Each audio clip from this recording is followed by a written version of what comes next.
Mesmo com a vitória do Timão, dá pra dizer que eles jogaram bem? Esse jogo, não posso dizer essa mesma coisa como no jogo passado, no final. Bora lá. Meu nome é Vinícius e eu vou falar o resumo de Corinthians 2, Velo Clube 1. Bom, a escalação do Corinthians, a gente pode ver aqui, começou com várias mudanças desde a escalação passada. Como eu disse, o time estava se revezando para dar mais chance para os outros jogadores e mostrar o que eles têm. E esse jogo até que deu certo. No gol continuou o Matheus Donelli. Como laterais tinha o Mateuzinho e o Matheus Bidu. Os zagueiros eram Kaká de novo titular, e André Ramalho. Ranielli, Rian, André Carrilho, Igor Coronado no meio campo, Ángel Romero e Yuri Alberto de titular pela primeira vez na temporada. Bom, mais uma mudança que tivemos foi que Memphis agora estava no banco do Corinthians, porque na partida passada ele não estava. Como começa o jogo do Corinthians? O Corinthians começa bem o jogo. Ele começa botando pressão, só que não como esperado de um time maior que o Velo Clube, que o Corinthians é maior que o Velo Clube. O Corinthians foi colocando pressão, mas não achava sinalizações. E tanto que quem começou com as melhores chances foi o próprio Velo Clube com o chute para fora. Nisso, o Corinthians estava muito sob pressão e de ataques, mas não conseguia deixar o Velo Clube com a bola. O Velo Clube estava com 29% de posse de bola, enquanto o Corinthians estava com 71%. Dito isso, gol de Igor Coronado. O Velo Clube fez uma falta no Igor Coronado, no próprio, e aí ele mesmo foi para a cobrança. Vou até mostrar para vocês aqui. Tá aqui, de longe até. Tá ele e o Romero. E o Coronado bateu no cantinho. Gol do Corinthians. Bom, esse gol mostra que o Igor Coronado merece a chance merece mais chances dentro do Corinthians, porque ele é reserva do Rodrigo Garro. E o pai e filho Emiliano e Ramon Dias não estavam dando muita chance para ele. Por exemplo, no final da temporada passada, ele tinha muito pouco tempo de jogo. Era papo de 10 minutos por partida. Ele estava no final, e quando ele entrava, né? E ele foi o destaque da Sul-Americana, com aquele golaço contra o Fortaleza, jogou pra caramba naquela partida. Mostra aí, esse jogo mostrou que ele merece mais chance como titular, e foi o gol dele que fez o Corinthians acordar, colocar mais pressão antes do intervalo. O Velo Clube, no final do primeiro tempo, começou a ter mais chance, colocar mais pressão no Corinthians, colocar o Corinthians no campo de defesa, mas não era nada demais. O Corinthians ainda conseguia se impor e mostrar a força de finalização e tal. E aí assim a gente vai para o intervalo. No começo do segundo tempo, tudo muda. O Velo Clube, que estava mais apagado na partida no final do primeiro tempo, começou a se impor muito no segundo tempo. Começou a jogar melhor, bem melhor, colocar pressão no Corinthians, até que aos 67 minutos, gol deles. Eu não coloquei o gol deles aqui, mas enfim.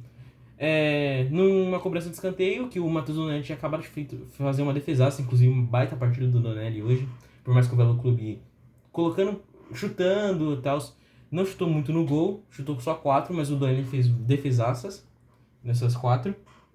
Mas acabou que na cobrança de escanteio ele cobrou fechado e o Diego Amorim não desperdiçou de cabeça. Logo em seguida, entraram Thales Magno, Memphis Depay no jogo. E só deles entrar, o jogo já deu uma mudada imensa. Porque na primeira jogada dos dois, o Thales Magno passou pro Memphis Depay e o Memphis chutou cruzado, quase fazendo gol. Aí ele vai pra cobrança de escanteio, acaba perdendo, mas logo em seguida, gol de Thales Magno, que entrou para mudar o jogo. Ele foi carregando. O Matheus Bidu tinha roubado a bola do jogador do Velo Clube, saiu correndo passou para o Thales Magno, e com o Yuri Alberto correndo e o Memphis abrindo a marcação, o Thales Magno não pensou 2 vezes e chutou. E o que fala? Eu vou até mostrar o gol para vocês.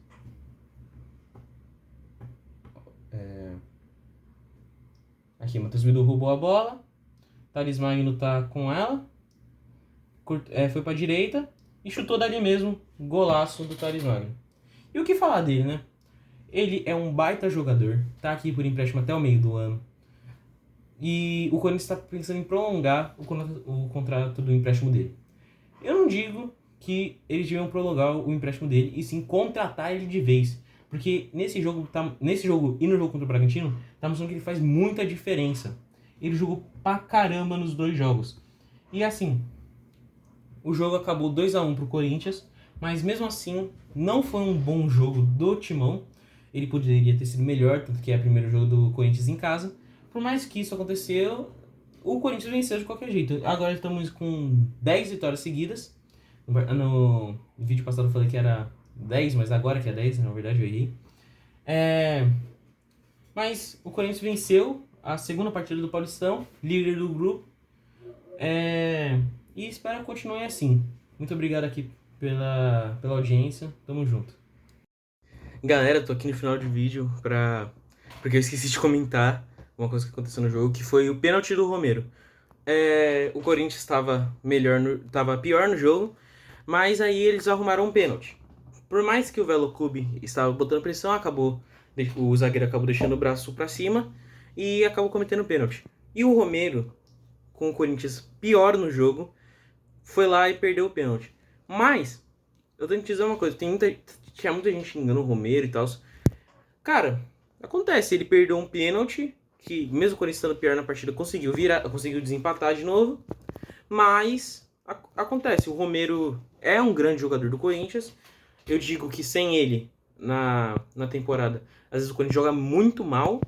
Então, eu acho que, mesmo que ele tenha perdido esse pênalti, ele não devia ser vaiado assim, porque todo mundo sabe que ele é um grande ídolo do Corinthians. Valeu, pessoal!